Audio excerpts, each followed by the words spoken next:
Social ಮೀಡಿಯಾದಲ್ಲಿ ಇಫಾ chicken ಸಖತ್ ಟ್ರೆಂಡಿಂಗ್ನಲ್ಲಿದೆ. ಇವತ್ತು ನಾನು ಮನೆಯಲ್ಲೇ ಇಫಾ ಚಿಕನ್ ಟ್ರೈ ಮಾಡಿದ್ದೆ. ಟೇಸ್ಟ್ ಸೂಪರ್ ಆಗಿತ್ತು. ಹೇಗೆ ಮಾಡೋದು ಅಂತ ನೋಡೋಣ.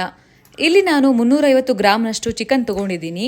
ಅದಕ್ಕೆ ಉಪ್ಪು, turmeric, 2 table spoon Kashmiri red chilli powder, 1/2 table spoon black pepper, 1/2 table spoon ಜೀರಾ ಪೌಡರ್, ಕೊರಿಯಾಂಡರ್ ಪೌಡರ್ ಮತ್ತು ಗರಂ ಮಸಾಲ, ಸ್ವಲ್ಪ vinegar, 2 table spoon curd, 1 table spoon kasuri methi ಹಾಕಿ ಚೆನ್ನಾಗಿ ಮಿಕ್ಸ್ ಮಾಡಿ. ಇದನ್ನು ಓವರ್ ನೈಟ್ ಮ್ಯಾರಿನೇಟ್ ಮಾಡೋದಕ್ಕೆ ಇಡಬೇಕು. ಈಗ ಮಯೋನೈಸ್ ಮಾಡುವ.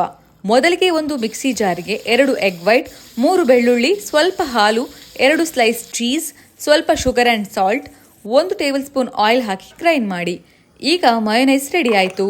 ಒಂದು ಪ್ಯಾನ್ಗೆ ಆಯಿಲ್ ಹಾಕಿ ಆಯಿಲ್ ಕಾದ ಮೇಲೆ ಚಿಕನ್ ಪೀಸನ್ನು ಎರಡೂ ಕಡೆ ಚೆನ್ನಾಗಿ ಫ್ರೈ ಮಾಡಿ.